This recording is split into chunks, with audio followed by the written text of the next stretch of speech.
Yo. Yo, yo, yo, yo, yo. What is good, guys? It is your boy Persona of Gaming with Persona, host of When Persona Speaks. And man, we on episode 62. We climbing up there. We're climbing up there in the numbers.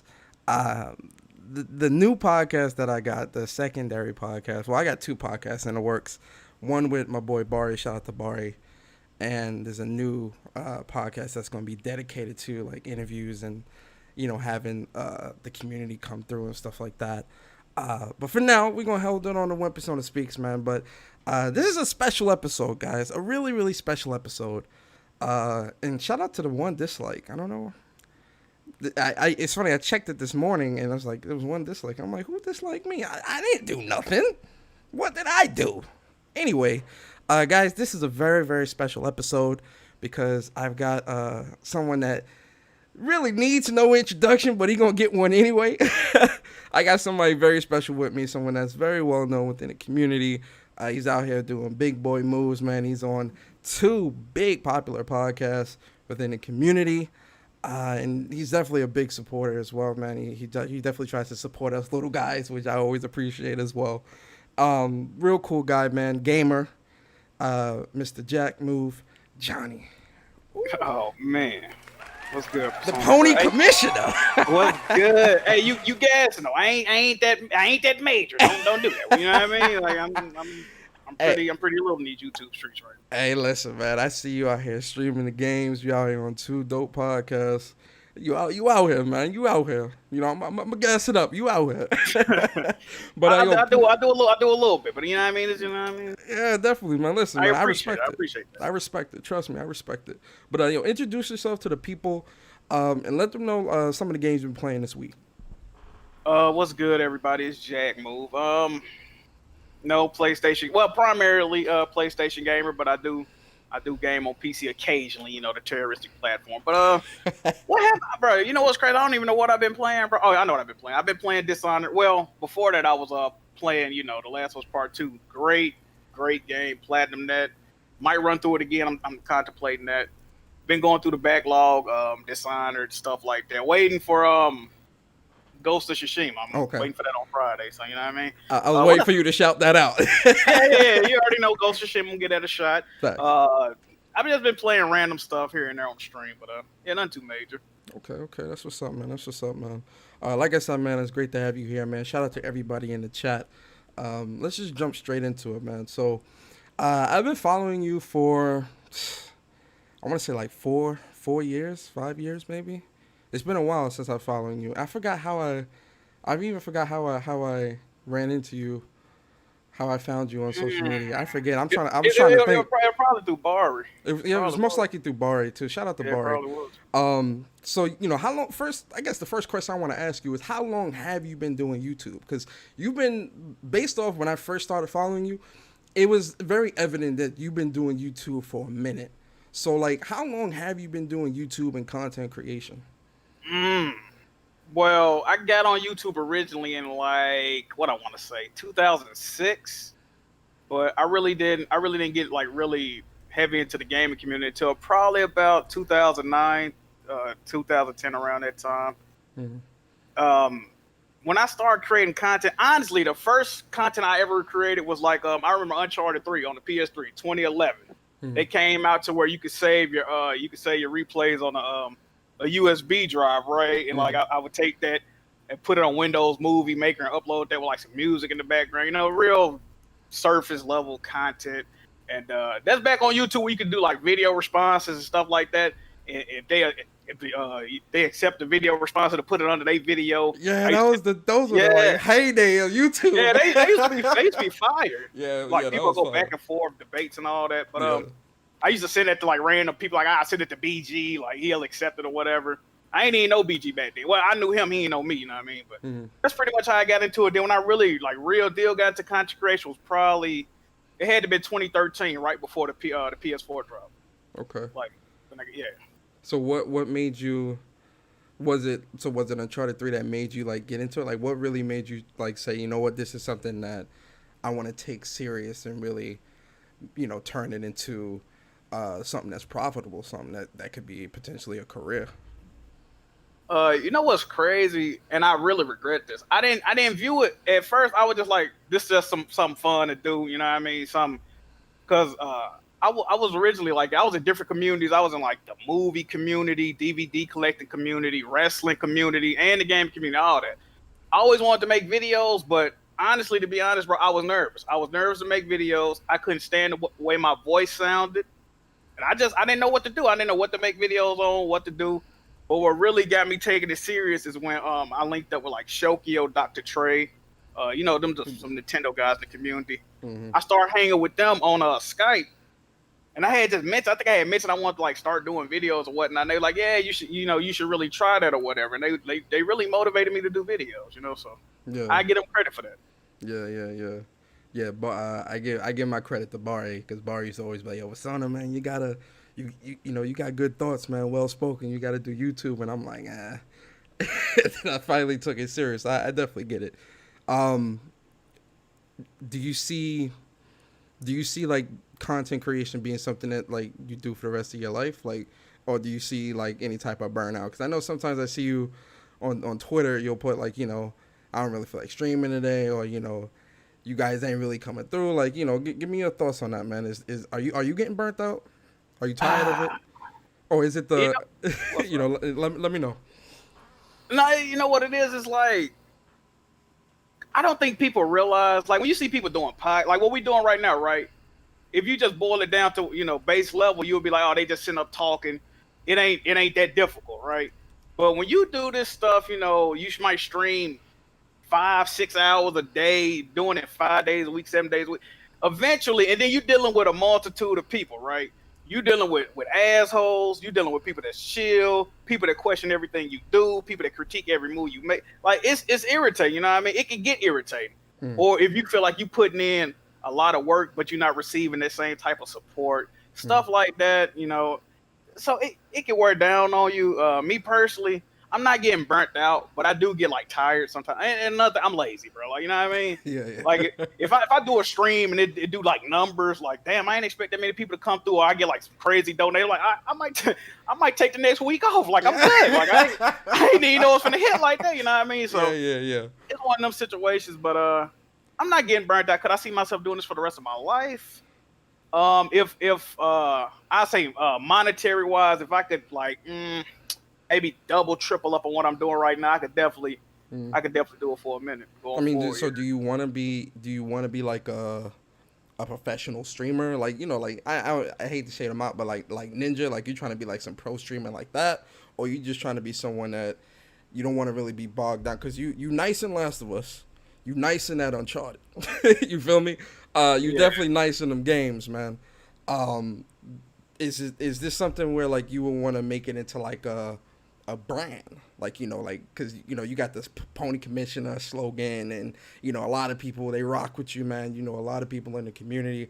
Have you ever thought about making JackMoveJohnny like a brand that you can kind of just elevate to the next level? That's a good question.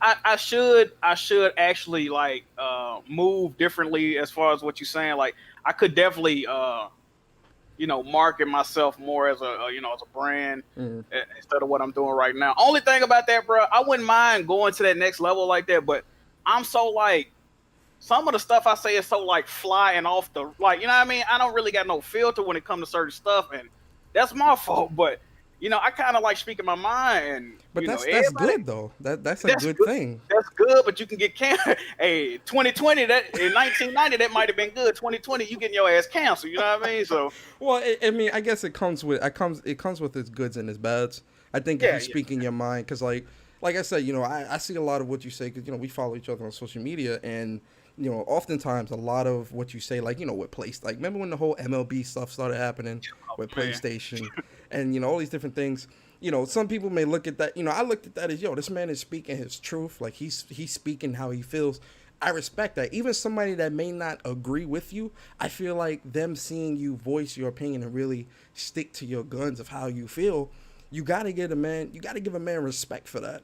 So, you know, although I feel like, you know, you may feel like, you know, you don't want to censor yourself, I think that, you know, how you are is what has pulled so many people in. You feel me? So That's true.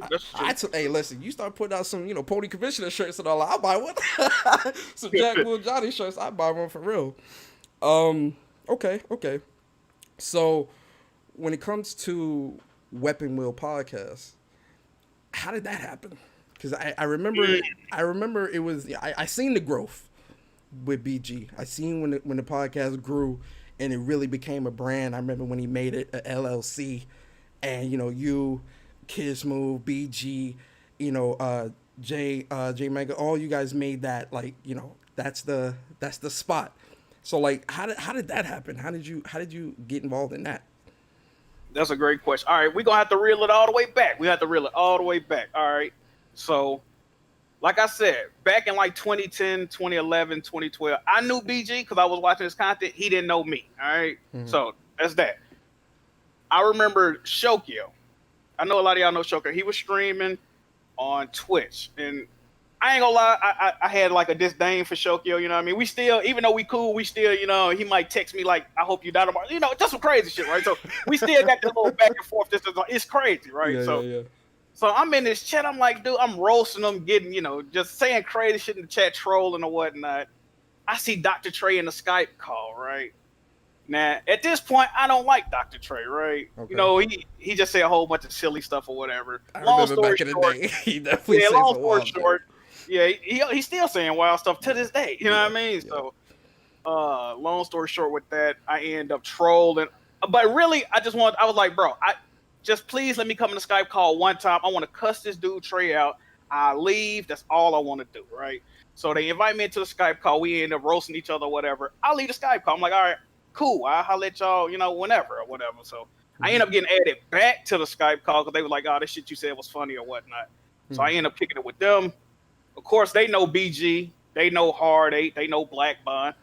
So I get linked in with all that pretty much because they end up seeing the video too. You know, I wasn't even on no like clout chasing shit. It was just on some organic stuff. But I started getting cool with BG. Started getting cool with Hard 8. And BG hit me up one day. This was right when BG had graduated from college. I mean, we was on Skype call and BG was like, I want to kind of do like a podcast, but like had all the people that be in the Skype call kicking shit on the podcast, like you, Bond, Hard 8. He said Cookie Mon. He wanted Cookie Monster to be one of the members. I was like, yeah, I'm down with it. I'm down with it. He was like, I'm gonna start. He was like, I'm gonna start around my birthday in August. I'm like, all right, cool. And soon as we agreed on that, my damn laptop break, right? My laptop broke, bro. And I got the worst luck with technology, bro. For some reason, bro, laptops and cars, bro, I run them joints into the ground. I don't know what it is, bro. I don't know what it is, bro. So, yeah, my laptop broke, and I ain't had the money to get a new one at the time. So, he kept hitting me up like, you gonna do the podcast? I'm like, bro, I can't do the podcast. I ain't even got no way to do the podcast, bro. Like, I'm good. I'm like, if I get a computer, I'll do a guest spot or whatever. So, they end up doing, I think my first weapon was probably like episode 12, I think. Because I just didn't have no computer at the time, but I ended up getting one. And then, at first, I thought, when he originally asked me, I thought he wanted me to be a panel member. But since I wasn't there for like the first 3 or 4 months, I thought he just wanted me to come and be a guest. You know what I mean? But he would like tweet out who's going to be on the podcast week after week. He just kept tweeting my name. And I'm like, oh, shit, I guess I'm you know what I mean? I was like, oh, I guess I'm just a member. Just accept it. Like, hey, look. Yeah, pretty much. Yeah, I thought I was a guest at first, but he just kept tweeting, I'm going to be on the pod. I'm like, well, shit, I'll do it. You know what I mean? I rock with it. So yeah, that's really why we did that. That's what's up, man. It's real dope to see the growth, you know, from, you know, going from where you guys were to, you know, it being a brand to, you know, going to E3s and all these different things. That's really dope. You know, it's definitely something that I really respect, you know, seeing you guys over there grow. Kofi, press start. Because I remember when you was a guest on that show a couple times, and then like the reception from the community was so good, like you kind of just became like, how did that happen? Because like I was like, when I seen that happen, I'm like, yo, this guy on 2 major podcasts, he working, then he doing his streams and everything. Like my man's is working heavy out here, putting in time and work. How did that happen? Okay, how did that happen? Okay, I remember because I used to listen to Weapon Wheel every week when I ain't had no computer. I used to listen as a listener or whatever. And BG had this dude on Kofi, and I took a liking to Kofi, right? Because I was like, and actually he had on another person named J-Main during this point. I'm like, I take a like, because both of them dudes, for some, they kind of reminded me of like a young BG, right? I'm like, they just reminded me of like, they kind of, the way they was moving, some of the shit they were saying. I'm like, these dudes kind of remind me of BG a little bit. I rock with BG. I rock with these dudes too. So I really didn't even know neither one of them at that point. But I think I had ended up following J-Main on Twitter, following Kofi or whatnot, just for seeing him on the Weapon Wheel. And then Kofi put all us in a DM group, and he was like, I want to do a podcast. Like, I just want to do a podcast on I think we used to do it on Tuesdays. Every other Tuesday we was doing it. So at first he was just asking me, he was like, would you like to do this podcast? It was me, him, J-Main, Kev the Gamer. Y'all probably know him. And there was a dude named K. Yeah, and there was a dude named K's Plays. And we did the Press Start podcast, episode 1. And then every other 2 weeks he'll just DM me like, hey, you want to do the podcast again? Like that. And I'm like, yeah, it wasn't no set members at first. Yeah. But he would just ask certain people, you want to do the podcast? You want to be?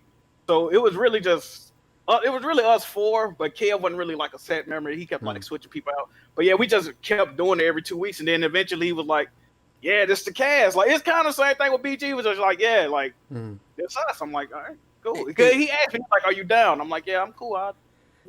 Yeah, with it's funny because with Press Start Podcast, you guys, all of y'all personality are so different. All of you guys have a very different, unique personality. Yes. Very different. But when you guys come together on that show, it's the personalities mesh. Even when you guys are arguing, or even when you guys having the banter or the debates, it still fits in the show. You get what I'm saying? Yeah. I think both shows definitely fit. It definitely fits, especially when it's PlayStation news and they be getting at you. I'm yo, when it's the bad PlayStation news. You see that, right? When it's the bad PlayStation news, they definitely, I gotta get JackMoveJohnny thoughts, and I'm like, yo, man, this is. And you just be chilling there yo. Yeah, they be wanting me to hop off the porch for some crazy stuff. I be restraining myself recently. I've been doing good. I'm proud of myself. Yeah, man. You definitely been on it. Speaking of which, someone in the chat asked, and I know you probably can't answer this, but I'll ask anyway. Which one do you like more? Which one do I like more? And I understand if there's something you can't answer. I respect it. I'm gonna be real. When I was when they was both I guess when I started doing Press Start full time, I like Press Start because Press Start was on some chill shit. You know what I mean? I could be chill. I could just, we talking about game shit like that. Weapon Wheel, the thing about Weapon Wheel, you don't know what the fuck finna go on Weapon Wheel.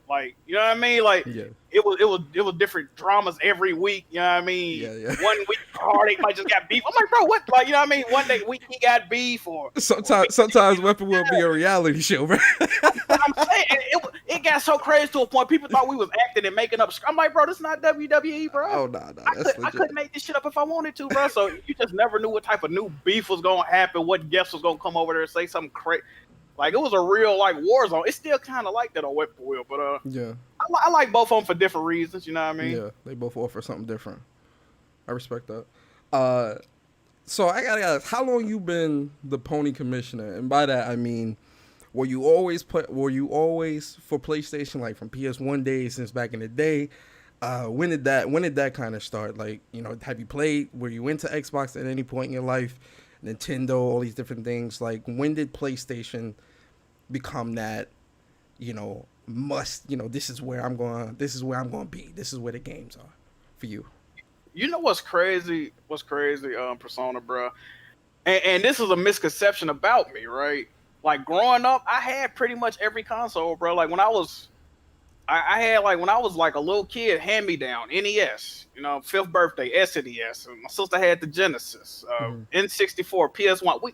We had all that, you know what I mean? So, and I played all that, and I liked all that. As a matter of fact, I actually prefer the N64 to over the PS1. You know what I mean? Because I was a huge wrestling fan. N64 had better wrestling games. 64 definitely had the best wrestling games back in the day. Straight up, man. ECW. Absolutely. GameCube. I played all this shit, man. The first Nintendo system I didn't own was what was it, the Wii U? Mm. And my niece had that, and I played it over at her crib. So I don't think people realize that. And actually, every single generation that I've gamed on more than one platform. Mm-hmm. Believe it or not. It just so happens that PlayStation is usually my platform of choice. When I got on YouTube, at that moment in the game and landscape, PlayStation was making all the right moves. You know what I mean? They had bounced back because the PS3 when it launched, if you remember, horrible. I didn't, you know, bad. I remember my English teacher asked me, you know, I seen the PS3 $600. You getting one? I'm like, are you crazy? I'm not buying that bullshit. And it's like, the game was kind of, you know what I mean? The only game I wanted was like Uncharted 1. I'm like, I'm not buying that shit, bro. So when they turned around in 2009, I'm like, okay, I can finally route with the PS3 because that's the system I've been on. Contemplating getting the 360 too. Like, you know what I mean? Because I was playing the 360 at my cousin's house. I'm like, damn, this shit kind of hype. I'm playing Fight Night Round 3. Graphics I ain't never seen before. When I first saw Gears of War footage, I'm like, bro, what is this? That looks I got to play that, you know what I mean? But just never ended up getting an Xbox. And before I got an Xbox, I started hearing all this paywall shit. Ironically, paywall, you know, you got to be on Netflix, you got to have an Xbox Live. I'm like, what the I'm not buying that, bro. What is all this extra? Yeah, and at this point, PlayStation, they lowered their price. Online is free at this point. I'm like, you know, and then Uncharted 2 is out at this time. God of War 3 about to come. I'm like, yo, I need all that. So I was always gonna get the PlayStation, but they was just hitting all the right notes at that point. I never really just been tied down to one platform, but I'm also not one of those, you know, I like to say fake neutrals. I got a preference, you know what I mean? Yeah. I've always preferred PlayStation. Usually I prefer PlayStation over Nintendo. I was a big Nintendo fan at one point, you know what I mean? I just don't like Zelda and shit like that. I think we all were though, like especially if we were gaming like the 80s and 90s. We always we all started off on Nintendo. At least I did. You know, Nintendo, Sega, all that stuff. Yeah, I was definitely a Sega fan. Yeah. I have never owned an Xbox, and I wanted to.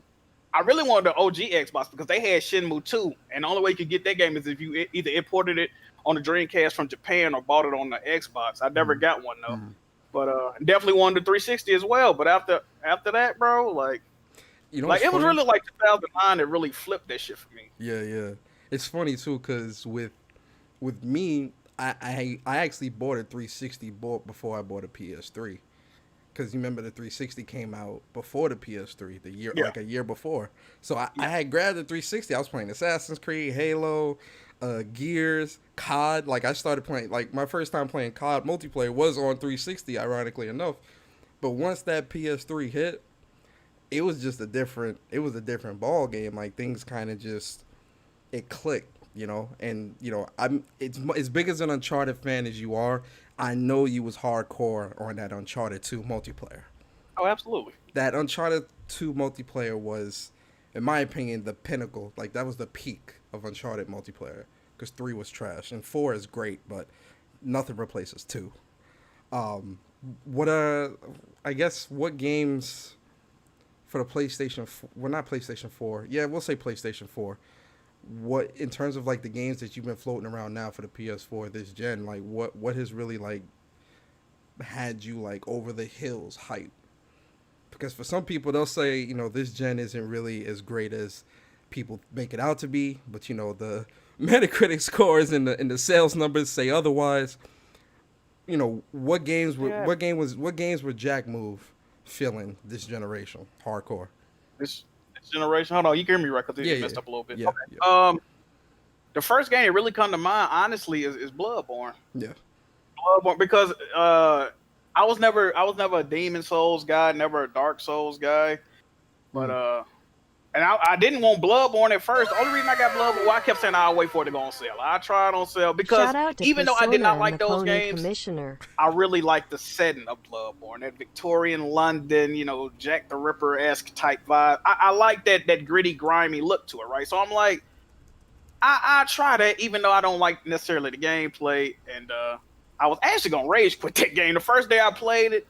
Then there was some real shit going on in my life too. Some crazy shit I had with my brother-in-law that day. I was just playing. I'm like, bro, I can't get past this shit. This shit you dying if somebody fart on you. What is this, bro? Like, you know what I mean? But then I found that first shortcut, right? I found that first back door where there's like shorten the time. So, you know what I mean? Then I ended up beating bosses. Like, it really grew on me. I ended up playing the game twice, put like 80 hours into it. So that was the first game that really, like, I guess, was it the first game that really just knocked my socks off this generation? It had to be. It had to be. That was 2015, right? Yeah. That was like the first game. What's in 2015? Damn. Yeah, 2015. That really hit me different. Damn, it was, bro. That's so far ago. Yeah, I know. It don't even feel like it. Yeah. Didn't the Order 1886 come out that same year? Yep. That was a couple months apart. Yep. I think that might have been the first game. I like that too, but it's kind of undercooked in certain aspects. Oh yeah. That those black bars definitely. I actually like the black bars. Yeah. Yeah. I'm kind of just like, we need to I ain't move past. I ain't like how linear it was. I think that was because Infamous Second Son came out 2014. Yes. So I think that was probably the first game that was probably like I was like, whoa, this is amazing type stuff. Any other games? You give me 3. Just games that really just knocked my side, like Horizon Zero Dawn. That game, because the thing I loved about Horizon is that when we originally saw it and when it came out, there wasn't even no room to do no downgrade talk. No, they lied to us talk. You know what I mean? Like what we saw is what we got. Even more, if you ask me. So that game really spoke to me. I really fucked with that game heavy. I'm gonna get 2 more, right? I'm gonna get 2 more. Uncharted 4, honorable mention, but we already knew that was gonna be great. We knew that's honorable mention. The 2 games I'm gonna leave you with: God of War 2018 and The Last of Us Part 2. Okay. Well, hey man, listen. I know you was feeling because you took your time with that Last of Us 2. I was checking the streams. It ain't no words to describe them games. Or like, would you say that Last of Us 2 is the greatest game in this generation, in your opinion? I don't know, cause like I can see where some of the complaints come with like I guess you'll say the story structure or what happens in the game. Cause if we all keep it honest, it's not what we expected. But I respect and I can just respect where they went with it. You know what I mean? I can respect the vision. It makes sense. It was very bold of them to do that. Right or wrong, no matter how you feel about it, it was a bold decision, and ultimately it worked out. Right, so. And the gameplay, just the gameplay alone, because this is my thing with this community persona, right? Anytime you're talking about a game, gameplay is king, gameplay. Forget the story. I don't care about the story. I don't care about what happens. The Last of Us Part 2 came out with some of the best third-person action-adventure gameplay ever, right? Yeah. The attention to detail is immaculate. The animations, the graphics. You can't say nothing negative about this game, even if you try to, right? Yeah. But now all of a sudden the story ain't there. Motherfuckers are Shakespearean level writers and directors. Like, if you was this talented, why you ain't out there making your own movies and writing incredible books and all? I mean? All of a sudden they Steven Spielberg and like, come on, man, stop this. Yo, bro. I agree 100%. I think Last of Us 2 did a good job of exposing the community. Oh, absolutely. It's to this day still doing it. I think it's done. This game has done the greatest job of, in my opinion, and you can tell me if you agree or disagree.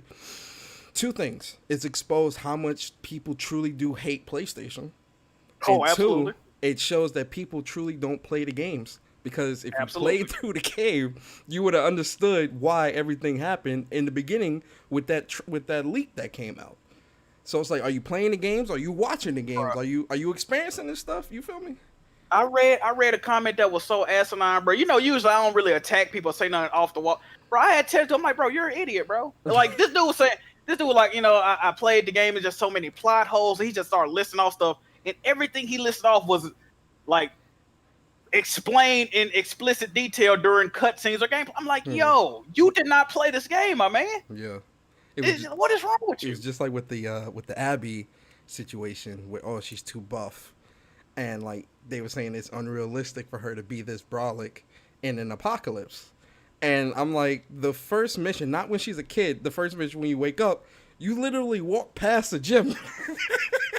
You literally walk past the gym. You walk past that. You walk past the fully furnished goddamn cafeteria. With a butcher. Got everything you need. Exactly. And I'm like, everything is explained, but it's not explained through Like, it's not anything that's important enough to have to give like a mission or a cutscene to. It's just there. It just exists in that world.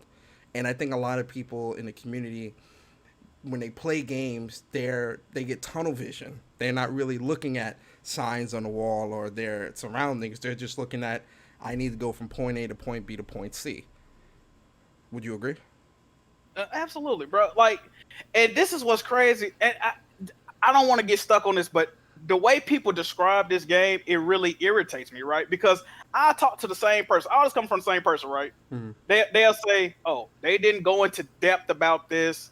They didn't go into depth about this." And then you'll say, "Oh, did you read any of the journal entries?" No, I ain't got time for all that. Okay. I'm like, and then I'm like, okay, so you don't like the pace of the game. Why you don't like the pacing? It's too many flashbacks explaining stuff. But you just said they ain't explained. Like, bro, what do y'all want, bro? It's just so contradictory. They didn't explain this. They didn't explain that. Oh, they explaining this why. Like, bro, do you want it to be explained to you? And that's... You know what's funny? You know what's funny, too? This is something that's like the news now is that, you know, people are mad that Spider-Man Miles Morales might be 5 hours or something like that, even though Insomniac didn't confirm that. But then they had an issue with Last of Us 2 being 25 hours to beat, saying that it was too long and stuff could have been cut. And I'm just like, so the game is too long at 25 and it's too short at potentially 5 to 10 hours. What do you want? You get what I'm saying? Like, do you want? You know what's funny about that? Like, you remember when the Order came out? It was, it's too short and all that, which I actually agree with. The game is too short, but the Order was like 8 hours. That was an 8-hour game.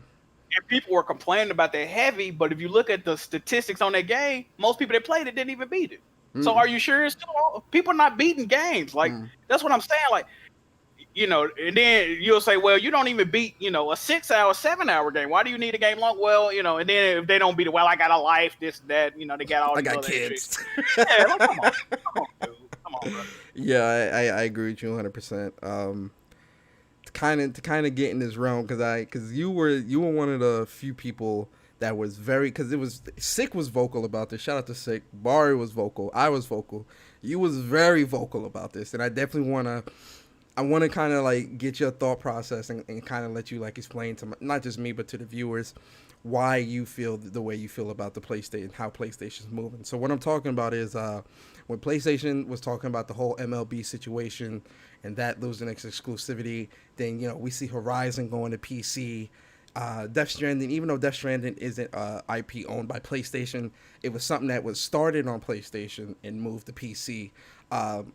Based off how you're seeing PlayStation move right now, right? Because they are hitting some high points with the PS5 and showing some really great games. But I want to go back in time to earlier in the year when all the bad news was kind of just that's all we were seeing from PlayStation for a bit. You were very vocal about how you wasn't feeling how PlayStation was moving. Can you just explain to the viewers why you felt that strongly about this and why I'm assuming to this day you still feel the same way? Yeah? Absolutely. Can you explain to us why you feel so strongly about this? Okay, well, let me see how I can frame this. Pretty much, okay, we gotta compare and contrast. Okay, now the Xbox, right? Mm-hmm. The Xbox used to have highly regarded, highly touted exclusives, exclusive deals, this, that, and the third. They should brag about exclusive, brag about sales and all that. Okay. We know what happened with the Xbox, and they went down a very dark fucking path. And they still going down this path to this day. Mm-hmm. Now, I feel, and it's just common sense at this point, when you lose as far as what you're supposed to be doing, which is games, when you losing in that department, you have to gain favor by doing something. You have to gain goodwill with your consumers by doing something. Xbox said, hey, people want backwards compatibility. Now, they could have always had this in the pipeline, but do you think they would have rushed it out the way they did if they was not winning? If they was winning, we wouldn't have got backwards compatibility, in my opinion. Games Pass, games on PC, none of this shit would have happened if Xbox would have had a decent generation, in my opinion. All right. Mm-hmm. Now, while it is good if you don't want to, spend money with certain places, I can see why you would want Xbox games everywhere. But whether you agree or deny, Xbox putting their games on multiple platforms has devalued the overall brand of Xbox. It just has because, and I got in an argument with Hard 8 about this when it first happened. I said, if I want to play an Xbox game, I would just get a gaming PC, right? And we had a knockdown drag out argument about that. Since that argument, I bought 2 gaming laptops. So I was, and I ain't bought a single fucking Xbox, right? So I wasn't lying. It's just, and people, this is that willful ignorant stuff I be talking about. Oh, will you buy another Xbox? No, I'll never buy another Xbox. Why? Because I can get the games on PC. And then I turn around and say, Jack, why you so upset the PlayStation games coming to PC? Well, will you buy another PlayStation to come to PC? Oh, absolutely not. Well, that's why. You know what I mean? This is a brand that I care for. I'm accustomed to a certain standard and quality from their games.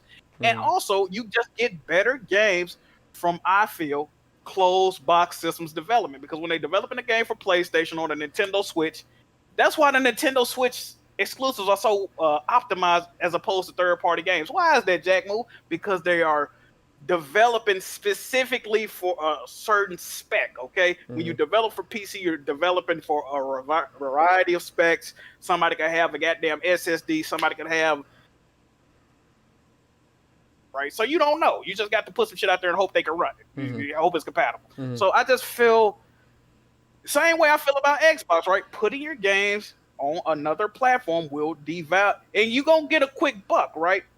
But in the end, well, that's why I always say, what's the end goal, right? Is the end goal just to make money, or is the end goal to sustain your fucking platform and your brand? You know what I mean? Because it'd be cool, you know, for some people if the PlayStation Studios is on everything. But then when we start seeing those grounded level, crackdown 3-level games come out from PlayStation first party, I don't want to hear nobody crying, bro. So we saw the signs. You know? We saw the signs. Yeah. So would you? And clearly, I know the answer, but I'm gonna ask it anyway. And it might be a stupid question, but I'm gonna ask it anyway. Do you think that how you reacted to them, you know, to that news of them putting stuff on PC, do you think it was an over? Hold on. Okay. Hello? Yeah. All right, hold on. Say that accent again. Okay, I said, in turn, you know, I'm going to ask you this question. It might be a stupid question, but do you think that you overreacted to how PlayStation was moving with the whole MLB and Horizon Zero Dawn going to PC? Do you think it was an overreaction, or do you think it was justified? I definitely think it was justified. This is my thing, right? And this is what I don't even think people know this. PlayStation used to have a studio specifically to develop games on PC. PlanetSide 2 and DC Universe Online. Yeah, I've forgotten the name of the studio. It's Daybreak now. They became Daybreak, but they were called something else before they changed their name to Daybreak. But yeah, you're right. Yeah, PlayStation had a studio. I think Helldivers even something. But anyway, they had a studio to develop games specifically for PC. But my thing with this, bro, honestly, it's not even the fact that they're doing it. It's the caliber of titles they doing it with, right? Yeah. Now, if I heard Concrete Genie or Dreams was coming out on PC or PS Now day one, day and date, I'm like, all right, cool. I would like to see that game get some more exposure, this, that, and the third. But when you release a game like Horizon Zero, a game that has sold roughly 10 million copies, you know what I mean? Shit like Spider-Man 14, 15 million, Last of Us 20 million. How many eyes you want to put on this motherfucker, right? Like, bro, either you go, these games have been out for years. Either you're gonna buy it, and okay, let me say this: either you're gonna buy a PlayStation or you're not, right? But this is the other thing for to that, right? Agenda. In 2012, Sony came out on stage and said, "We want our games everywhere," right? They said this. We want them on tablets. We want them on PCs. We want them on cell phones, Vitas, DVD players, smart TV, wherever you can access the internet, we want our games. And we gonna give you PS1, PS2, PS3, all these games across a multitude of devices at your fingertips via this service we call PS Now, right? Now, when it launched, it stumbled out the gate. They reeled back some of the devices it was on. But I feel, and it's just the truth, they've never fulfilled that promise to me, a PlayStation gamer. There are no PS1 games on PS Now. The PS2 selection is very shallow and pedantic, as I can say. The PS3 select, is it any PS3 games on it? It's PS3 games on there. It's PS3 games on there. And the PS4 game, the PS3 and the PS4 selection is pretty good, right? Because I had it for a year. The PS2 selection is horrible. and the PS1 selection is not even there at all. There's no Vita games on there. There's no Nothing. PSP games on there. And when you say absolute terms like every and all, I expect every and all. So instead of, hunkering down with the promise you made me, the PlayStation gamer in 2012, you didn't fucking ventured off. If Horizon was on PS Now and you could play it, via PC, I have no issue with that. Bloodborne has been on PC for years. People keep clamoring for it. You could have played Bloodborne on PC for the past 2 or 3 years through PS Now, right? My issue is now, instead of actually, and this is a huge problem people got with PlayStation, they don't never support stuff. And matter of fact, they're getting hate for supporting PSVR. They're actually staying dedicated to something. People even criticizing them for that. But I feel like instead of doing that, you trying to chase that little silly hoe down the street, the PC gamer, right? Yeah. Instead of making me happy at home, you chase this little hussy down the goddamn street that don't buy nothing, right? A little terrorist bitch. Yeah, so I don't really like that, bro. I really don't. I'm not feeling it. I agree with you 100%. I've been very vocal on my channel and on social media as well, where, with PlayStation, what makes PlayStation great? Because, people even say, oh, so if PlayStation put their games on PC, you're not buying the consoles? No. It's like I said, the clothes don't make the man. You get me? Like the games is what make PlayStation so great. That's what has garnered this much attention, this much support for decades. You take that away, and I'm gonna take something out of Bari's book, where us as gamers, we're very entitled. We want things that, when we buy something, we want to make sure that it has value. If I'm buying a PlayStation and I'm buying Horizon Zero Dawn, and then I see Horizon Zero Dawn going to PC and it's a better version, you got to look at that like, huh? You're gonna feel slighted. Yeah, and this is exclusive. This is an exclusive. See, and I think the problem is that a lot of people like to put third party into the mix of game talk, and it's not. You can't do that, because you really have to look at the first party developers from all three, because that's what really is pulling people in those different directions. You get what I'm saying? Like even if Xbox games are going to PC, what's pulling them to PC is Xbox putting out these types of titles that are must plays. You get what I'm saying? So I agree with you. Yeah, I agree with you 100%. Like you have to look at the first party output and determine where your dollars should go. And this is crazy, right, Persona? Because and I got this issue too. When has the third place competitor ever been able to dictate the market the way Xbox has? This is crazy. Xbox has convinced us that our exclusive games are bad. Games should be everywhere. You shouldn't pay money for games with Game Pass. Like, pay $1, get every game on the goddamn system. Like, I cannot believe how Xbox has. It's like a Trojan horse almost. It's like, where did this dude Phil Spencer even come from? Like, I don't get it, bro. Like, that's like the Cleveland Browns telling the NFL how they gonna conduct their next season. You know what I mean? Mm-hmm. Like, bro, y'all won 2 games last year. Fuck, like, what are you talking about? And that's one thing I'll say about Nintendo, for all the egregious practices they got and tone deaf practices, I can appreciate that they know their worth, right? Mm-hmm. As a matter of fact, they know they worth so much they won't even discount games that's for systems they don't even fucking make no more. You know what I mean? You still make the game on discount. Like, nah, you paying full price. So. Zelda Breath of the Wild still $60, bro. Oh, that game was a launch game from 2017. Yeah, bro. And it's still selling. Mario Kart top sell every month. Like, that was the Mario Kart was from last gen. Exactly. Wii U. $60. Even though those are scumbag tactics, you gotta put respect on it because they know their worth. And well, like, that's what I'm saying. Like you bring up a good point though, because when it comes to worth, right? And this is gonna sound crazy, but follow me here, Jack. When it comes to us as a community or us as consumers, sometimes all the choices can't be in our hand. You get what I mean when I say that? Oh, absolutely. All the choices can't be within our hand. Because if all the choices are in our hand, we'll be getting everything for free.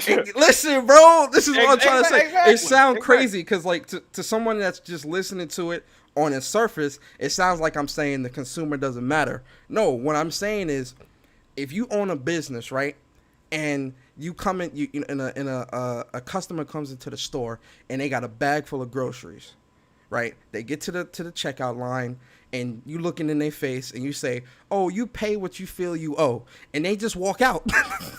Yeah, exactly. Like, yo, it don't work there. There has to be prices and things set in place to give order, right? I agree with that. I feel like with Xbox, they kind of have shifted that into the player's hand.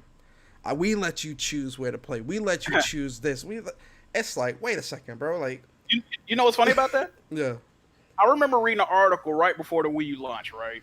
And it was an article, something about pretty much, it was a representative from Nintendo. I can't remember exactly what it was, but you could probably find it. He said, the standard game price is $59.99. Mm-hmm. And honestly, we could charge $49.99 and be very profitable doing that. However, seeing as how the standard price is $59.99, people, the general audience, would view our games as less valuable because they're cheaper than the competitions. So we're going to go with the market standard of $59.99 just so, just so optically it don't look like we're releasing a lesser product. And you got to appreciate stuff like that, man. You just, I don't know, man. I don't know what's wrong with people. I agree. People want everything for free, you know what I mean? And like I said, that Game Pass is very cool. It's dope. But eventually, it's cool 10 million people on that motherfucker. But if you give 10 million people 300 games a month for $1 a month, that's $10 million, right? Yeah. Okay, now that thing got to have at least 20, 30 AAA budgeted games, right? Yeah. That $10 million is not even half of the budget of the biggest game in Game Pass. Jack, think about that. That ain't even 25%, bro. Exactly. So how is this a feasible product? I mean, I'm not a business guy. I ain't go to business college, all that. But I just got to think eventually, and I had Game Pass. I think I spent a total of $3 or $4 on Game Pass, and I had it for like over 8 or 9 months, right? You got $4 from me. What is the revenue split with these companies, yo? You know what I mean? Like, I would like to see something like that. Come on, man. Think about it, bro. I'm sorry, bro. Shit. Yo, Jack, bro, you got $4 from me, man. What's the revenue split? And I'm not one of the, gamers are very jaded and self-entitled and whatnot. I think Sick tweeted something about this. At the end of the day, bro, the people are slaving for years making these games, bro. Throw a little something in their pocket, man. You know what I mean? I always say support content you like. You know what I mean? There's nothing wrong with shelling out a couple of bucks for this stuff. Because the same people that say these companies work for us, this, that, and the third, if they announce that company's closing, these are going to be the same people. I hope everybody lands on their feet. That's what they say now. Like, that's why I always make the comparison. For everyone that was getting on Last of Us 2 for crunch, look what they put out. Exactly. Look what they put out that was like everyone's praising how beautiful it is, how realistic, how great the combat is, blah blah blah. And I keep saying, you think you getting this with somebody that's working a 9 to 5? You not, man. Hey, you gotta. But see, the thing is, when I see stuff like that and play stuff like that, I want to reward those devs. You know what I mean? Yeah. I didn't bat an eye to pay for the digital deluxe edition. I didn't give a damn about no damn digital art book with 4 pictures in that. Like, come on, man, I didn't care about that shit. But I'm like, you know what I mean? I really rock with Naughty Dog. I would hate for a studio like that. And I think people don't appreciate studios like Naughty Dog and Rockstar. If these studios were ever to close down, bro, the quality, just the quality of games and overall industry, I really don't think people truly appreciate what some of these devs are doing. Insomniac, Sony Santa Monica, just to name a few. No Xbox devs, but if they close, bro, y'all really gonna be hurt. But that's what I'm saying, man. I've been saying this for a minute that like PlayStation developers are ahead of the game right now in terms of game development, man. Like, I think a lot of people aren't understanding that PlayStation and their developers really are looking to the future when it comes to gaming. Like this gen proves that. Like, they have gone above and beyond numerous times over and over and outdone themselves. Like, who is PlayStation outside of Nintendo? Because Nintendo, as much Nintendo is a part of the competition, but I also think Nintendo still has kind of their semi-own lane, so to speak. But with PlayStation, you know, what devs really are better than PlayStation developers right now? Right now, and there are a lot of great third party developers, but I'm taught like look at the quality of games PlayStation has released this gen. Man, The you being caliber. nice. Let's just be real. Let's just be real. PlayStation, it's to the point, and it's been this way for a minute. PlayStation are competing with themselves. Yeah, It's just it's no way around it. I agree. As far as we talking about highly graphical fidelity, AAA, big budgeted, performance, mocap, whatever you want to talk about is play. The only third party dev I'm really giving credit in this aspect is Rockstar. Rockstar and PlayStation. Like other than that, who doing it, bro? You might could put CD Projekt Red in there, but other than those three, Nah, that's what they were doing. That Cyberpunk. well, pre removals of all the damn features, That but Cyberpunk looking spooky. it definitely is. Don't get me to line, but it ain't no big list, man. But then here's a question, Jack. If PlayStation focus, the reason why PlayStation is so great is because their focus is PlayStation. It's one console, one box. This is it. If that focus shifts, or it's now you bring a second cook into the kitchen, or another someone else that you got to start serving stuff up to, I feel like that quality will dip a bit. And here's what's funny about this persona, right? Big juggernaut head Phil Spencer, everybody should play everything head Phil Spencer, right? Yeah. He don't believe in exclusives. Yeah. But he tell y'all one thing. He still believe in PC exclusives because the PC has Xbox games that the Xbox don't got. Yeah, yeah. How could you sit up and support a company that's releasing games not on the damn platform? Like, bro, it's named the Xbox. How is Xbox bringing out Xbox games not to the Xbox? I don't get it, bro. Minecraft Dungeons was not originally going to come to console. I think they changed it at the last moment. Gears Tactics. Yeah, that was another Gears one. Pop, even though, however you feel about it. Like, they just keep coming. Age of Empires. They just keep coming out with exclusive experiences for the PC. Why are you treating the people that held y'all down since day one like pieces of shit? I don't get it. You got them paying for your service, which is free on PC. But I don't know how you can sit up and support that. When I see stuff like that, it hurts my heart that people are so damn stupid to sit up and support this. But listen, I digress. My bad. I mean, that's why I say, when it comes to PlayStation, as much as I prefer PlayStation, I always say I'm a gamer first, PlayStation fan second. So if the games for PlayStation are moving to other platforms, I'm going with what platform is best for me. So if that means I gotta, build a powerful rig to get to that, to get to the true quality, so be it. Like I have no issues doing that. Right now, PlayStation is kind of staying their hand, and I'm like, I'm looking at you with the side eye PlayStation. I'm like, look, you're doing so good, man. Don't do this. And people, and we can kind of segue into this guy. I really want to get your thoughts on this as well. People in the community will look at you and think that something's wrong with you, or like nothing, or think that they don't see an issue with that. When you see these type of people, because you run into them a lot, I run into them a lot. We see it all over social media where people think that everything going everywhere is good. Is that favorite word they use, pro consumer, guys. Kumbaya game. Yeah. What are your thoughts on that? Like on that rhetoric that's being pushed out into the community, that rhetoric that's being pushed out to, on social media, like all these different things. What's your thoughts on that, man? Like how do you feel about that? I think these are newer gamers. Everything, especially gaming has always been based in competition. Down to the first games, Pong. What was you doing? Pong was a competitive game, you know what I mean? Atari versus whatever the fuck was out at the time, Sega versus Nintendo. It's always been a competition. Even going back to the schoolyard days, you're arguing about which one got the better games, which one got the better graphics. Mario versus Sonic. That was always. Oh, absolutely. Absolutely. Was always a competition.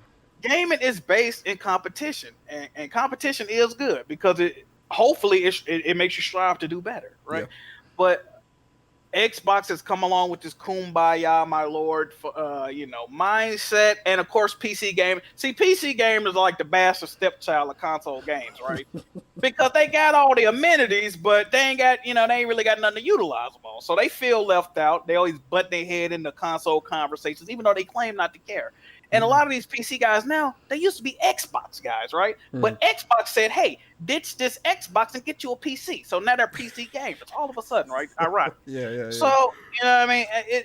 It's sad that people feel this way, because I think eventually that will be the downfall and the death of gaming, if I'm being honest. Or I definitely feel like gaming is headed toward another crash, right? Yeah. Because gaming budgets are getting bigger. They want to, they want to increase the prices of games, but gamers want to pay less for games, right? We want to pay $1 for Game Pass for the month, get 300 goddamn titles. I can't blame that. People want shit for free. If you don't make it this price, we'll just steal it. It's a lot of threats going on. So, I think these people are idiots, if I'm being honest. And this is what's crazy to me. People, and I don't know why it's like this with gaming, people will admit their preference in everything in life, right? I done heard motherfuckers say, I got a favorite son, I got a favorite daughter, favorite uncle, aunt. I only buy Chevys. I won't buy by Intel. If I go to McDonald's, I only got to get the nut. You know what I mean? The sexual, I only fuck bad bitches, right? Yeah. But when it comes to gaming, they got all goddamn, some horse blinders. They can only see. I like everything. Why can't we all just play everywhere? Favorite sports team, like. How many people during football season? How many people arguing back and forth on social media about this game? This game was happening with this, that, and the third. Like they got their favorite streets in the city. They only shop on this street or that street. But when it comes to gaming, you got to have everything, right? Okay, cool. It's insane, bro. It's insane how these dudes operate, bro. Yeah. Man. Yeah, Jack, man, you should do comedy, bro. Shit's crazy. To kind of stay on the topic of the community, right? First off, do you feel like this is that this is a community do you feel like we're in a community, or do you feel like we just a bunch of motherfuckers that just share the same hobby and that shit? Does it feel like a community to you? It is a community, but in the sense that it's filled with and I'm part of it too. I'm not going. It's a whole bunch of mental illness, unchecked mental illness. People are batshit insane, crazy, psychopaths. We just all happen to like gaming, like you said. So it's definitely a community, a very, divisive community, very split community. But at the end of the day, we all are gamers. Well, I hope y'all are. But it's a community. It's just very dysfunctional. Like I just said, it's just a whole bunch of shit that goes unchecked. And even when you do check it, they might check you for checking the crazy shit, right? So so I just fall back a lot of times. I'm like, I ain't even got I tell people, it don't even concern me, bro. You're going to have to take this somewhere else. Because if I speak on it, y'all can get mad at me, right? Yeah. So I just fall back a lot of times. Yeah. Yo, El Matador, man, appreciate the super chat, man. He says, hola, amigos. Great show, guys. Jack can admit that Kofi wants all PlayStation games on PC and even day one, so he doesn't need to buy a PlayStation ever. Yeah, Kofi a big proponent of that. You already know. Yeah. Canada man. Well, yeah. Hola, amigos. You already know. Great show, guys. Jack can admit that Kofi wants all PS games on PC and even day one, so he doesn't need to buy a PlayStation ever. It's like the super chat was playing. They were saying something, so I was letting it play. All right, so to kind of stick to the topic of like the community, man, what's your thoughts on? Because like one of my biggest pet peeves is misinformation, right? I hate misinformation like a lot, because, and not even just in gaming, but just in our society as a whole. Misinformation could be damaging. It can kill relationships. It can get you killed. it can get you fired. Absolutely. Like it can seriously damage relationships. Like misinformation is some of the most dangerous. That word of mouth, that tongue, that silver tongue can really get a lot of people in trouble. So in turn, just to kind of stick within the gaming community, in terms of misinformation that we see being spread rapidly through the gaming community, what's your thoughts on that? Like, how do you view these types of people? Because you and I see it, the people that are spreading the misinformation. Then when you correct them, you're the liar, or you don't know what you're talking about. Man. Or, you know, if they're spreading misinformation about a game, you played the game, they didn't play the game, they read an article, and you don't know what you're talking about. You know, it's like, yeah, I know what I'm talking about here. So, like, in terms of misinformation, man, give me your thoughts on that, man, and how do you think, and we probably can never fix it, but how do you think we can work to fix it? Because, you know, with my channel and what I try to do, I always try to provide the most accurate information. You know, I never try to put misinformation out there. But how do you think we can get to a better place within the community where less of this stuff is being spread?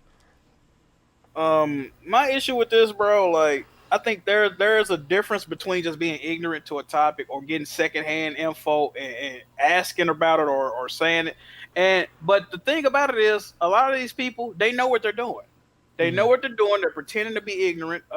You know, some Xbox guys, perfect example. Xbox guys, they've been recording Ghost of Tsushima footage. You know, I'm not the hugest Ghost of Tsushima supporter or capper, but they were recording footage off a goddamn Nokia Engage and then uploading it to Twitter. Like, damn, what happened? Like, what's wrong with the graph? You know what I mean? So it's like, come on, bro. You know what you're doing. These videos have tens of thousands of views. People like and retweet. Like, come on, dog.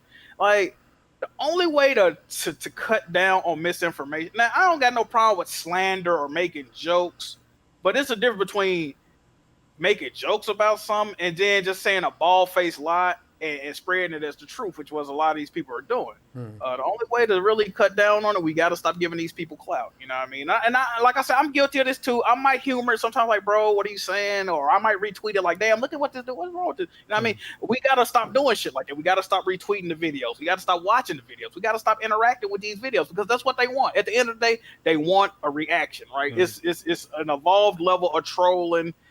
Trolling should never go that far to where you're just bald-faced lying on people. Like I said, I understand jokes, but when the jokes become the truth to you, that's where the issue comes in, and we can't have that in the community, man. It's making the community dumber as a whole. It's a reason that gaming is not respected as a medium because you don't respect the product. You know what I mean? It's crazy. We consume gaming and we disrespect it at the same time as a whole, and I really hate that about this community. Yo, that's a fact, man. Like, yo, that's deep. We disrespect gaming and respect it as a whole. I agree 100%. Do you think that not calling them out, but do you think that, like, YouTube views and likes and social media, do you think that these entities are a direct culprit of people wanting to spread misinformation or spread things that are very far from the truth just to garner that reaction and that attention? Oh, absolutely. And I watched this guy, Low Tier God. Right? I know a lot of y'all know Low Tier God. Yeah, he's a funny dude. But he got this thing he always says, like, he got like this little logo where he got like the like button, retweet, heart, like, you know, all them little logos that say like false validation or whatever, right? And that's what it is. You know, people on social media, at the end of the day, you know what I mean? You don't tweet out shit for nobody to read it or respond to it, right? You might tweet out something like, oh, this don't get some retweets, like, you know. So everybody wants that validation, you know. I think an endorphin in your brain or whatever the fuck it's called, you know, like, it's like when a trophy pop, right? You feel like a slight sense of accomplishment. Same way but these people are going by getting that adrenaline rush the wrong way. They're lying, and, you know, I can understand why they do it because I've seen the difference. Like, I was watching Neo GameSpark, right? That's the homie. He does a multitude of videos of getting around many topics, right? And his channel is popping, right? It's popping. Don't get me wrong.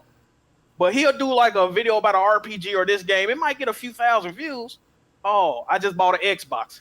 150K likes. I seen Major Nelson tweet out the video. Like, oh, so his Xbox content, he getting like there 500,000 views per video. You know what I mean? So there is a market. People just want to feel, at the end of the day, people want to feel validated. A lot of people bought the Xbox, which was a horrible mistake in my in my eyes. But do you think it's sympathy for the underdog? That whole, because I noticed that, like, when it's PlayStation related, it's a lot of hate, it's a lot of negativity, it's a lot of, this is not right. But then it's like you look at the underdog and it's like they can do no wrong, and it, you know, millions of views and stuff like that. Like, do you think it's just people are generally just, they feel sorry for the underdog to a degree? That's definitely part of it, because a good example, you know, 5-6 years ago, the Warriors were the darlings of the NBA. You know, Steph Curry, lovable guy. Klay Thompson, couldn't get enough of him. You know what I mean? They win a championship, everybody loves them. They win 2 championships, everybody loves them. KD comes to the team. Oh, whoa, what's going on? They go to the finals again, win another ring. Whoa, what the? You know what I mean? They just keep going to the finals. They keep winning. Now they became villains, right? Motherfuckers calling KD a snake. They can't stand him. Draymond Green, they roasting him left. Right. So when you win too much, people gonna tend to hate you. And sometimes I forget that because it's game, and I guess I just forget that. But that's definitely part of it. I love rooting for the underdogs, right? I definitely do.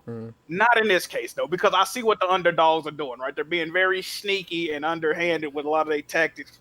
And I can't really support nothing Xbox does. Now, if they was the underdogs and every game they was dropping was on an Ori or a Cuphead level, I would be like, you know what I mean? I'm fucking with this. I hope they win. You know what I mean? I still hope Xbox, come about the shit they doing right now, but I can never truly say I hope they win. I really can't, just because of the way they operate. I can't do it. That's deep, man. Moving into next gen. I want to tackle Xbox first, and then we'll tackle PlayStation. Xbox, something that I said this about this generation with Xbox and moving into next gen is Xbox is in a very weird position, because when you look at their track record this gen, it's not good. It's not. So going into the next generation, that faith in wanting to buy that new product for $5, $6, however many $100 it is diminished severely, even within your loyal fan base, because you haven't proven that buying this console will net me a positive return on my investment. You feel me? Looking at Phil Spencer and how they've shown off the Xbox Series X so far, and them having their first big showcase back in May with the Inside Xbox, and then them having this new one next week. My question to you is, how, in your opinion, presently right now on this day, what are your thoughts on how Xbox has been moving when it comes to their next generation console and what they have been saying? Honestly, as of right now, I think it's just fucked up, because I feel they're doing a lot of good things as far as promoting Series X, but the problem lies into what you said during the question. They've already let you know, and Phil Spencer just loves reiterating this for some odd reason. He loves to let you know that you shouldn't be beholden to buy an Xbox. You shouldn't have to buy an Xbox, or you shouldn't have to pay this amount to play a game. You shouldn't, wherever you want it, I just don't get Phil Spencer, bro. He constantly goes out and promotes the PC. These games are coming out, but half these motherfuckers not going to even be on Xbox, even though they first party games. So they're really digging themselves into a hole. And it get to a point, I know they're trying to be pro-consumer, but they going to pro-consumer themselves out of the goddamn gaming industry, yo. Like, eventually you going to have to put your foot down. That Game Pass for $1 shit was cool. Now it's time to say no more free passes. Game Pass is $15 a month. Buy it, or Phil, get off. Really, they need to put their foot down on a lot of shit they doing. They don't never stay steadfast in their convictions on shit. So their messaging is all over the place. Their games definitely all over the place. You don't know what the hell you gonna get. So they really behind the 8 ball right now. I don't know how they bounce back from this. You know what I mean? I think they're gonna really lean heavy on like Ninja Theory. It seems like they want Ninja Theory to be like, I guess they Insomniac. They want them to release 2 and 3 games at the goddamn time. So we're gonna see how that work out. But they in trouble, bro. And another problem is, if you think about it, Xbox best games this generation were not first party games. Think about the best Xbox games this generation. They were not made by first party studios. I digress. Yeah, it was Cuphead and Ori, I think, were like their best games. I like Rise on the Rome, not made by Xbox Studio. I liked Alan Wake wasn't this generation. I didn't get to play Quantum Break. People like Quantum Break, not made by an Xbox Studio. Quantum Break was an L too, to a lot of degrees, man, because that whole 20-minute episode stuff in the middle, like after you complete the chapter, I wasn't feeling that. I wasn't feeling that at all, man. I wasn't a fan. Moving to PlayStation.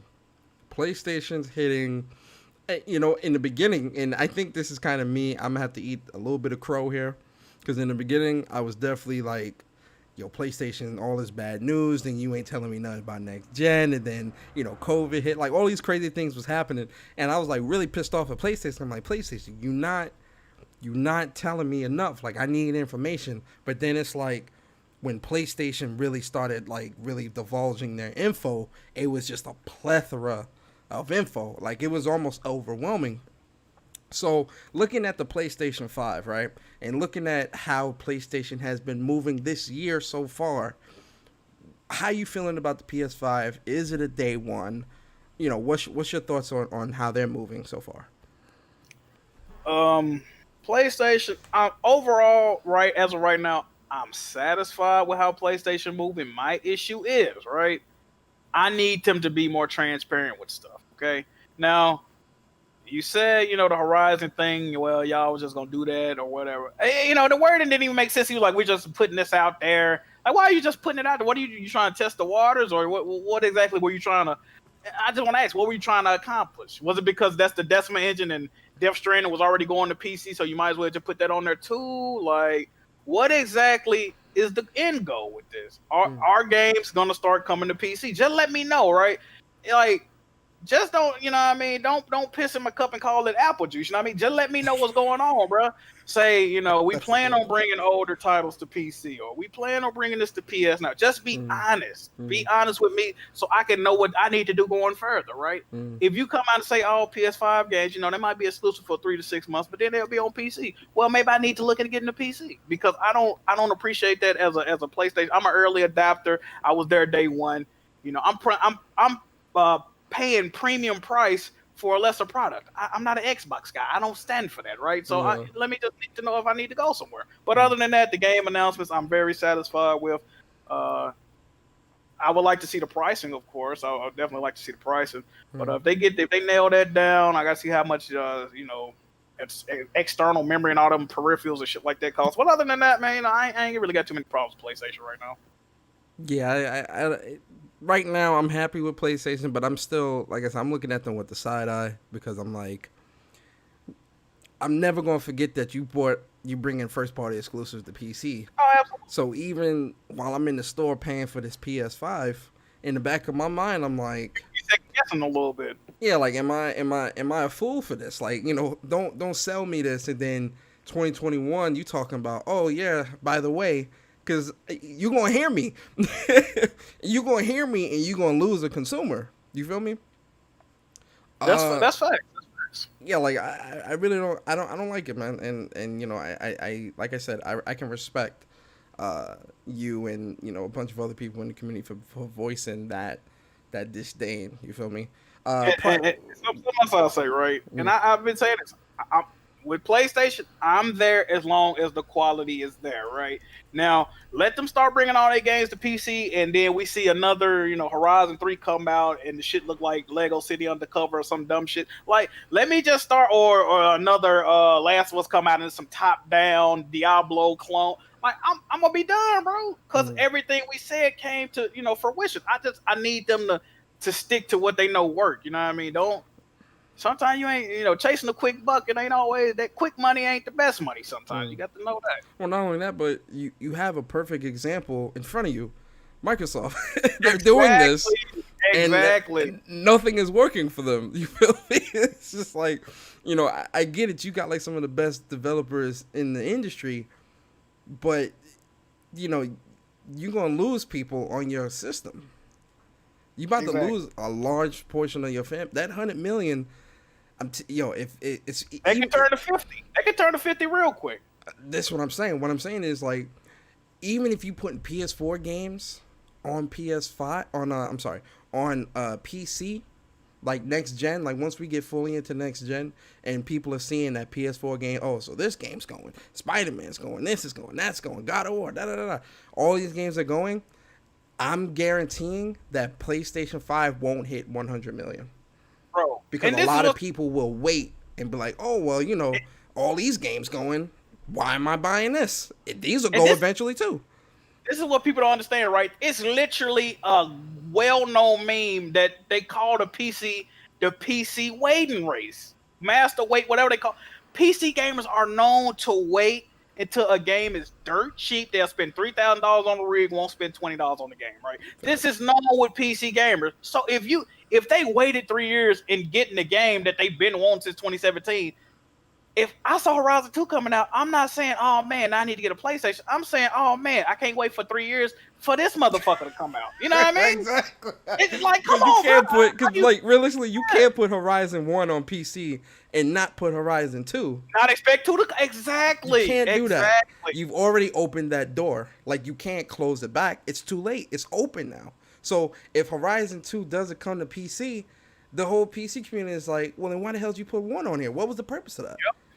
Yep. And my PlayStation's not going to just, oh, well, we just wanted to give you a taste in hopes that you will buy a PS5.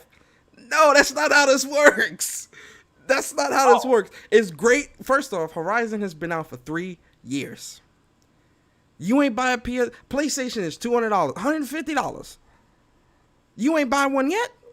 You ain't want to put it in. You could have got $200 with that Last of Us remastered God or what? Like, bro, come on, dog. It's like a Game Pass deal after a while, bro. Yeah. You know what else is crazy? This is what also is crazy. Damn, I lost my train of thought. Hold on. Fuck. It's about PC gamers and they mental illness. Oh yeah, PC gamers, right? They shit on these games, roast these games, and I truly think some of them don't like these games, right? But these dudes are starting petitions. They grouping up. They are buying multiple copies of this game and gifting them out so that all the games are coming to PC, right? Like, it's just weird, bro. I would never buy a game I didn't want, yo. Yeah. You know what I mean? Like, that's like Bayonetta 3 exclusive to the Switch. I catch when Bayonetta 2 might come to PlayStation. They put Bayonetta 1 on PlayStation 4. Hey, guys, let's all play. Just because, even though I hate fucking Bayonetta, just so it'll come to PlayStation. Like, that's mental illness, bro. Yeah. At the end of the day, there's something wrong with you, bro. You need to get checked out. That's what I'm saying. I truly think it's not all of them, but I truly think there is a large portion of people within the PC community that are only buying these games to spite PlayStation fans. Absolutely. I see like, it every day. They don't care. Like especially, Death Stranding is the perfect example. The entire community was shitting on this game, bro. Yes, bro. This was a UPS simulator, bro. This was a UPS sim, right? Why is the score higher on PC than it is on PlayStation? It's the same game. No more Death Stranding. Bro, you used to get roasted. I got gifted Death Stranding and got roasted for playing the game. Yeah. It's nothing but positive about Death Stranding. What happened in them fucking 6 months, bro? What happened? Oh yeah, it's not only on PlayStation no more. Right? It's not that bad. I'm able to try it now, so it's not as bad as I thought. That's why I got a saying too, right? One of my favorite sayings, you can almost apply this to any game and controversy dealing with PlayStation. It's only bad if it's PlayStation. Just apply that to anything you read about. It's only bad when it's PlayStation, bro. You can't make shit up, people. Just look at it. Perfect example. I agree. Because even with the whole Spider-Man Miles Morales situation, right? Even if the game was 10 hours, right? 10 hours long. There's games out there that people are paying $60 for that offer less. Absolutely. And I'm sitting here and I'm like, this is a game built from the ground up for next gen. They've said that numerous times. What's not getting through your head? I hate repeating myself and I hate stupid people. I hate misinformation, repeating myself, and stupid people. Why aren't you reading the articles? Why is no one reading this information? The information is so accessible, bro. And that's why it throws me off when we see like a lot of the stupidity that runs through the community. And you might be right, like that like and retweet, it might be throwing off their thought process of how they act. Because I'm like, bro, especially for men, it's definitely crazy. Because it's like, my man's, what are you doing out here, bro? You trying to garner this attention from other dudes, and you looking spooky. It's looking spooky out here, man. That's all I'm saying, bro. And this is something else I wish gamers see, that narrative, that whole it's too short, 5 out of 10. That is why we get these Ubisoft bloated experiences with these big ass empty open worlds with nothing to do, or you do the same side quest 55 times. Yo. And they bash that. That Ubisoft conference was trash, bro. That Ubisoft conference on Sunday was trash. The only good games there was Watch Dogs and Far Cry, and we ain't even seen nothing with Far Cry. It was just seeing Giancarlo and be like, oh, this is dope. And you know what? We get games like that because 10 hours bad, 5 hours bad. I need a fucking 1,000-hour experience for this $60. Like, we just gotta stop threatening these developers, bro. That's why they keep bringing out this bullshit. But Jack, like, why ain't nobody playing RPGs? I would rather have a tight 10-hour experience, linear game, right? Just give me great gameplay, a good story. I don't want no fucking 80-hour, dumbass. I don't get people, bro. I don't get y'all, man. It becomes too much. I mean, like with Ghost of Tsushima, I'm really excited for that. I really, really can't wait to play that, and all the stuff that I'm hearing is really dope, right? With a lot of open world games now, and these games that are like 50, 60, 80 hours, a lot of these people won't play JRPGs, where a JRPG will give you 50 hours, 60 hours of like shit to do. Like, you doing dungeons, you doing secret boss fights, you building up your characters levels, and you getting skill points, like all these different things. There's like perfect example, Dragon Quest 11. You easily putting 100 hours into this game. Are any of these people playing this? You know why they won't play that though, Persona? It's Jap crap to them. A jab crap, and a lot of these gamers are like, I'd say, popcorn gamers or ADHD gamers, right? They can't function or pay attention longer than 10, 15 minutes. So if it's not an explosion going off or some fucking titties jiggling on the screen, somebody getting stabbed in the fucking throat, like they can't pay attention. The story they're gonna get lost in the sauce playing some shit like that, right? So they need that mindless goddamn, what's that one? They need that Just Cause, you know what I mean? Throwing grenades and flying around. Just Cause is trash. Yo, exactly. That game is trash. Yeah, they need that. That's what they want. Just Cause 3 was trash, bro. I couldn't even finish the game. That was some repetitive garbage. That was a bad game. I can't. Yeah, I can't do the job. Yeah, it's crazy, man. Yo, shout out to everybody in the chat too, man. I appreciate you guys. A final question. In terms of, and this is kind of like something where I kind of want you to like speak to the audience on this one. I like to ask this question, especially with content creators, because everyone has their different thought process. In terms of content creation and in terms of what you do, right? You get a lot of hate. Like I've seen times where like a lot of people are bashing you, a lot of people are this, and you push through it, right? In terms of someone that may be looking to get into content creation, trying to break into like the gaming space with like trying to create content, trying to stream and stuff like that, what type of advice do you have for them in terms of how they should move or what they should expect, or these are some of the do's and don'ts, or things that they need to kind of be mindful of when getting into this space? That's a great question. One thing I would say, and this is actually really cliche, but it's real. At the end, it's real. I notice a lot of people that get into content creation, what they do is they do they just do like the jump cut videos, or they do the, hey guys, check out my pod and like, comments. Bro, you're not being yourself, my guy. You know what I mean? I would say that the best thing to do, bro, be yourself, because with that, people either gonna fuck with you or they not gonna fuck with you, right? But if they fuck with you while you being yourself, you good. But if you pull people in being disingenuous or whatever, they're not gonna be there. They might fall off regardless, but they're not there for you, bro. You know what I mean? So be yourself, dog. If you a boring motherfucker but you want to stream, just be a boring motherfucker to stream, bro. Just acknowledge that. You know what I mean? Like, but just be yourself is the main thing I would say. I will say avoid drama at all costs. Leave that shit alone, because drama brings in a toxic audience, right? And this is coming from somebody. I got that 6-hour road trip. Trust me. Yeah, they kind of toxic at times, man. They cool, but you know what I mean. They kind of toxic, bro. I'm trying to fix it, but stay away from toxicity at all costs. Even if, because we not gonna be stupid. Drama brings in views, revenue. It bring in all that, right? So, like I said, quick money ain't always the best money, right? you might get an initial boost. And I regret, that's kind of how I came into YouTube, and I really regret it to this day, because I feel that I am entertaining enough to garner an audience without doing extracurricular fuckery. But whatever you got to do to avoid that, do that.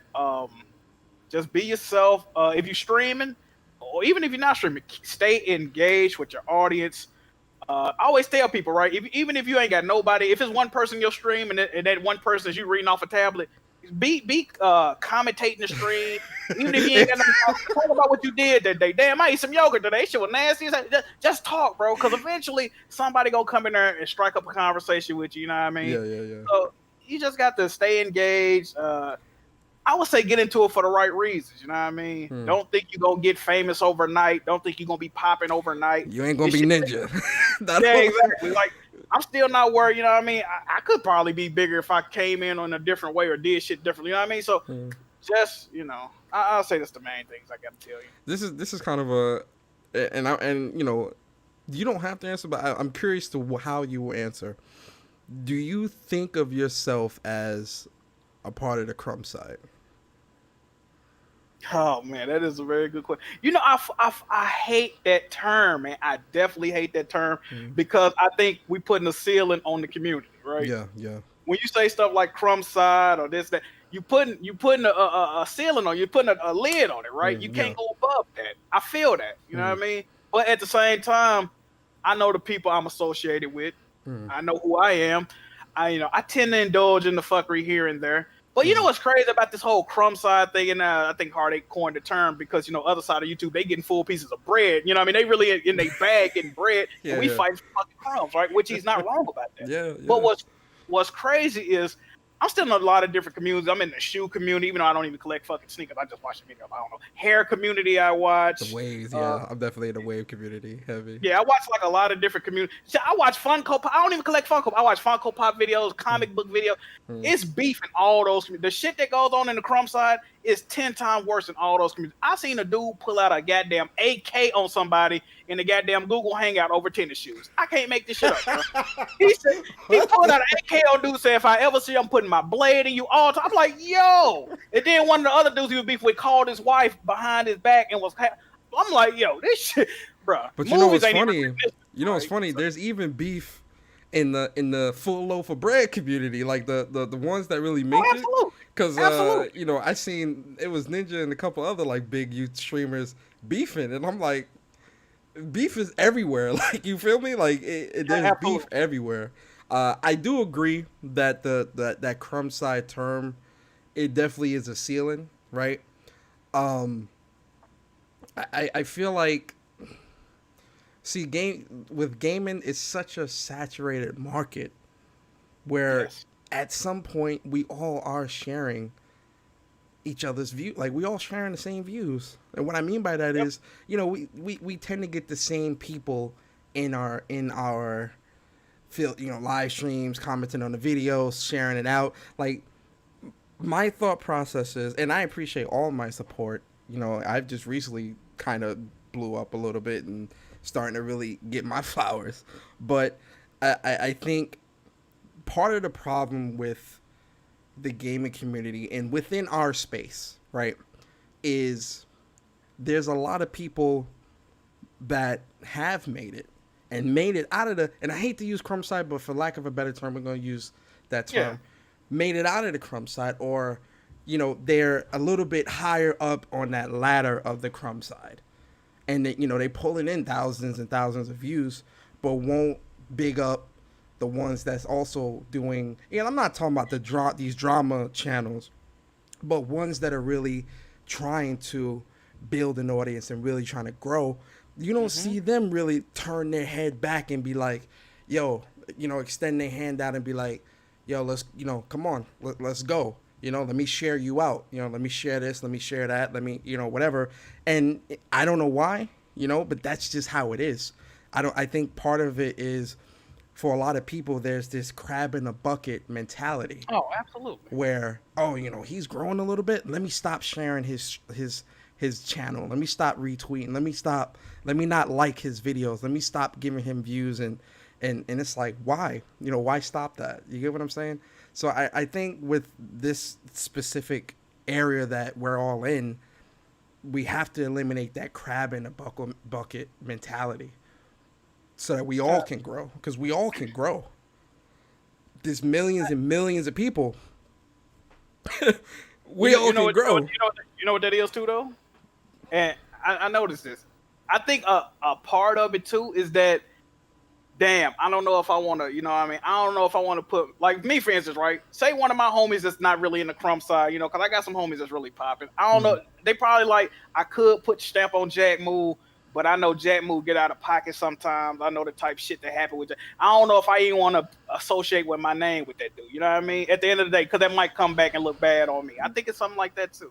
But see, with that though, man, you know, I really look at that as everyone is not going to speak properly, you know, or speak professionally. Everyone is not going to not curse, you know, and people, you know, for some people, the way they are able to express themselves is in that manner. I don't see an issue with that. As long as you speaking to me authentically, I see no issue. If you cursing every second or if you this, and this, I don't see an issue with that, because you still are giving me you as a, like, you're letting me in a little pause. You're letting me in a little bit to how you are. Like, you're giving me the most authentic you possible. I appreciate, like, you know, with me, man, I speak my mind. If I disagree with something, if I'm not feeling something, regardless of what company, what gaming company, the stuff that's going on with the community, that whole Last of Us situation where they've sent the death threats to Laura Bailey, all this bullshit, I'm gonna call that stuff out. You know, I'm not gonna sit on my hands and cover my face and cover my mouth and, oh, you know, see no evil, hear no evil, speak. Nah, man, I'm gonna speak on it, because that's just how I am. If we all are a part of the same community, then we should be comfortable enough to call out the issues and speak to the issues within the community. Now, in terms of, you know, them, you know, people not want to associate because of how you speak or the things you're a part of, again, I appreciate the authenticity, but, you know, I also think definitely get those shirts popping. You know, I think if you elevate to the next level in building that brand, I think that thought process would kind of diminish a little bit, so to speak. Yeah. But I support you. I support you, man. Fuck them. That's what I say. I support it. I want to say I do got some designs in the works. I mean, you know what I mean? I am trying to get the merchandise popping. Yeah. So that's definitely in the pipeline. Yeah, that's definitely something I'm doing. And again, shout out to Bari too, because I always hit Bari with, like, my ideas for, like, different merch or because at one point I wanted to start a Patreon. And I asked Bari, I said, Bari, should I do that? I only got this many people. He was like, so fucking what? If people gonna support you, they gonna support you. Yeah, I was like, much. You know, you ain't gotta wait for 1 million subscribers to do this, do that, do this, do that. And I'm like, yeah, you're right. You know, like, I got some shirts. I'm gonna be making shirts and all that shit too. Like, if people want to support, they gonna support. You feel me? That's how I see it. And again, you're right. If it's 1 supporter, 5 supporters, 1 million supporters, you as a person have, like, reached out and touched somebody in a way. Pause again. This is like the craziest conversation where, you know, they want to, you know, they support what you think. They support how you are, and they keep coming back. That's a good thing. And I tell people this, and I know a lot of people think I'm not being genuine. I would rather have, let's just say a number. I would rather have 150 dedicated supporters in my chat than, like, 2,000-3,000 people that's there for bullshit. Like, real talk, like, because, you know, at the end of the day, you pretty much know why, you know, that 150 people there. Like I said, the number shit cool, bro, because I done had streams with 500-600 people in them solo streams. You know what I mean? Mm-hmm. But they what they was there for, negative bullshit, right? Mm-hmm. I'd rather have a stream on Twitch where I got 38 motherfuckers. You know what I mean? I'd rather have 38 people in there that's just on some, let's have a good time, let's have some laughs, some fun, talk about, you know what I mean? Just shoot the shit type. I would rather have that a genuine, you know what I mean, stream than, you know, I don't know, man. It's just. But that's normally how it is anyway. When the drama is rolling, the numbers is high. Like, but that's because they want to see, you know, they want to know what's going on. They want to, you know. If you're talking about, you know, just some regular shit, you know that number. You know what that number going to really be. You know, so, you know. I fooled him one time. I remember one time what did I say? I was just making a little, because I think somebody gave me an idea, like, you was making, like, because I was, you know, when you put up a video on YouTube, like I'm streaming on Twitch or whatever, somebody gave me an idea, like, you should just put some crazy shit that ain't even true I feel like, damn, BG, fuck weapon, well, some shit. I just make a title like that. 150 people in the Twitch stream. I'm like, bro, I don't even got no issues right now. I'm just messing with y'all, bro. And, some people stick around after that, but you just got to put the test out there. Sometimes you pull them in with the drama, but if you keep them after the fact, that's where all right, this is somebody that really ride for me, and this is somebody that really support the content, support the channel. You can gain some real viewers from doing stuff like that. Yeah. You get a lot of fuck shit too, though. You gotta be careful. There has to be a cutoff. You can't go 100% into it because there definitely has to be a cutoff. I agree. Yeah, man, that's my. One last question, then we'll get up out of here. 30 frames versus 60 frames. I know you've seen this floating around. Bruh. 30 frames going into next gen. Is this acceptable or not for you?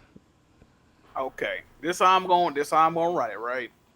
Now, naturally, we would all want games to be default 60 frames locked, okay? Every game default. Of course, that's optimal. That's ideal, right?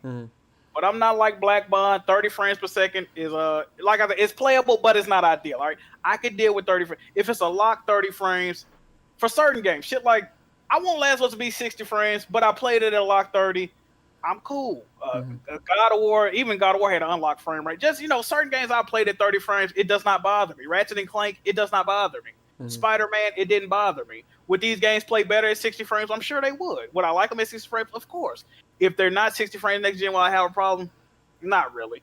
Like, certain games have to be 60 frames. Shit like online shooters, fighting games. I would hope racing game would be 60, but I don't know. Sports games need to be 60. But other than that, man, I'm cool, bro. Like, I mean? We've been dealing with 30 frames for a couple of gens now as the default standard. And we never even got 1080p 60 locked down in this generation, right? So it would be asinine for any of us to expect 60. And I know it's a new generation. I ain't paying this and that. But when that Assassin's Creed thing came out as 30 frames on the X, everybody was, pitching a fit. I'm like, what did you expect? This big ass game. Of course it's gonna be 30. I expect all open world games going forward to be 30 frames on console. It is what it is, bro. Yeah. I mean, I 100%. I think. Shooters, fighters, racing games, sports, that's mandatory 60 frames, right? Yeah. Everything else, I think the option should be there where you can get, 4K 30 or, ray tracing, the bells and whistles, all that good stuff. But then there should be like a 1440p 60 frames mode. There should be a choice there. But see, this is where you kind of get into like the double-edged sword because a lot of people like to say, oh, well, the developers need to have creative freedom. They hate EA, they hate Ubisoft because they won't let them create, right? And let them create what they want. But then you put mandates. You're putting mandates on how they should create their game. So it's like, we can't have our cake and eat it too. You feel me? That's true. But going into next gen, I do think the option should be there for everything. And I agree. I agree with that. Because these systems, I mean, I'm not a tech guy. Like I said, I'm not a tech wizard. But I'm pretty sure these systems should be able to output most of these games. If not in 1440p or 1800p 60 frames, I think they could probably definitely do it 1080p 60. I think that's definitely possible. So, yeah, it should definitely be an option, especially with single-player games. I mean, y'all always crying about options, and why can't I disable the AI and all the other.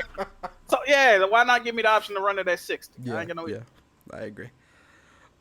Yeah, man, this has been a really great show. A lot of laughs. You just a naturally funny guy, man. I really appreciate you coming through to the show, man. I always support you, man. You're great content, great streams, man. Funny as hell on Twitter. I really appreciate it, man. Just let the people know where they can find you. Man, I appreciate the homie persona, dog. It was a good time. When you bring it back, you don't do Mind of the Gamer no more, right? What happened? I'll give you the short story. I'll give everybody the short story. So Mog and Friends, I had to end because we all weren't on the same page. Okay, we all weren't on the same page, so I had to end Mog and Friends. And funny enough, when Manga Friends ended, I actually was gonna quit YouTube and straight. I was just gonna quit because I was just like, this is. It was because I put a lot with Manga Friends. I was really trying to build that into a brand, right? And I was really trying to build that into like something that like I could get sponsorships from Elgato. We can get sponsorships from all these. I'm really trying to build this up. I'm trying to do T-shirts and Patreon, and like I was putting a lot of money into it too. Like I had a lot of money ready to go. Like I bought this brand new laptop. $1,500. I bought a new mic. Like I was just buying like all this stuff so that the sound quality could be good, and everything was there. It just wasn't. Everyone just wasn't the mindset I had. Everybody else didn't have. So when it ended, I was really like pissed off because I'm like, damn man, like this is definitely something that I was trying to build up. So I took a break from YouTube for a while. I was just playing games and that's it. Like I was no YouTube, not talking about no news, nothing. Then funny enough, Bari again. Yo, shout out to Bari, man. Bari is actually what got me back into doing podcasts and stuff. Cause he was doing his Speak from the Heart, and I would come through sometimes, and then like I just fell back in love with the whole idea of speaking about gaming and podcasts and stuff like that. So I came back and I was like, you know what, I'm gonna do it one more time, and me doing it solo, it worked out better. So yeah, that's it. So but I got another show coming. It's called Reveal Your Persona, and that's gonna be a show like how we kind of had like this interview session, like that's where Reveal Your Persona would be, that podcast where this would happen. And like have like the community come through, and it would be like an open chat and all this different stuff. You feel me? So I got some things in the works. Man. A couple things. It should be dope. Yeah, man. But yeah, let the people know where they can find you, bro. I'm all over the place, man. YouTube, Twitch, Twitter, JackMoveJohnny, PSN JackMoveJohnny, Press Start Podcast every Thursday at 7 Central. Weapon Wheel Podcast every Sunday at 5:30 Central. Y'all can check those out if you feel so inclined. But definitely appreciate the homie Persona. I've been rocking with him a long way for a minute, man. Definitely rock with the homie Jay Barry. All you guys, man, y'all do good for the community. I mean, y'all keep it gaming. I can appreciate that because sometimes y'all put the shit in perspective of why I started YouTube. You know what I mean? I started YouTube to inspire others to, you know what I mean? Yeah. Let's talk about games for real, and of course I've deviated a lot from the path I was on, I wanted to be on, but I'm slowly getting back, you know what I mean? I'm a petty motherfucker. I'm real petty. Yeah, I'm real, I can let certain shit slide. So I'm getting better with a lot of this stuff, man, and yeah. This is funny. Yeah, it's my whole ideology is like, I like the debate. I love the debate. I love to talk gaming and stuff like that. And I do want to do right for the community because like when Barry had TOA going, we was doing the game tournaments and actual cash prizes, putting our own money up, and I do giveaways on my channel from time to time to just let the supporters know I appreciate them and stuff like that. And I try to keep it, and as much as the console war stuff, that's never gonna go away, and that's always gonna be funny, right? When it's within the realm of gaming, where we keep it there, it's funny. Like, if it's jokes on, Xbox, jokes on Nintendo, jokes on PlayStation, it's funny. It's fun. It's supposed to be fun. Like, I'm never going to shun anybody that participates in that because it's meant to be fun, meant to be funny. It's meant to be lighthearted. When this community took it too far. That's when they take it too far, bruh. When death threats to developers and all this, or trying to come at your family and come at all this, man. Like, listen, bro, I get off the train at that point because I'm like, yo, I'm not trying to be a part of that. That's not nowhere near one. I'm only talking about the gaming and how these consoles are doing and the companies. That's it. So, yeah, but yeah, I definitely appreciate you being here, Jack, man. You come through, you support, bro. I appreciate you supporting me. You've been supporting me for a long time too, man, and I really do appreciate you, man. I appreciate the support you give, man. it's definitely appreciated. For everybody in the chat, man, you all the links to JackMoveJohnny's his YouTube channel, his Twitter, his Twitch, all of those links are down below. Definitely, if you haven't already, definitely subscribe, follow him, all that great stuff, man. Definitely check out his content. Really great content, man. Stream. He plays games. This guy plays games. His platinum. I think you and Sick, because you got like 200 something platinums, right? How many platinums you got? It's like 130. 130? Oh, okay. Yeah. I think Sick got like 200. Yeah, Sick. Sick is another gamer, man. Shout out to Sick. I'm only at 87. I was trying to catch up to y'all. I slowed down though. I slowed down quite a bit because I was trying to catch up to you, because you had like 115. I was like, shit, if I get to 100 or something, I could catch up to Jack. And then you took off, bro. And I'm like, yo, I'm still at 87. I fell off, but you definitely play games. Jack Move definitely plays games. Definitely check out his content, man. To everybody in the chat, man, I really do appreciate you guys for coming through, man. There was a lot of you guys today. I appreciate all of you guys. I appreciate the donations, the super chats. You guys are amazing, man. Thank you guys so much for coming through. Thank you for continuing to support me. Go support Jack Move as well. And yeah, this was the show, man. Really dope interview. This was When Persona Speaks, episode 62. I think our next show is probably going to be Friday. Friday, I'm going to talk about this PlayStation 5 and them ramping up production and talking about this 5 to 10 hour debacle with Spider-Man and all that crazy stuff. We definitely going to talk about that. But everybody here, man, thank you guys so much. Please be safe. Shout out to you guys, man. To the lurkers, appreciate you guys as well. And I will see you guys on Friday. You guys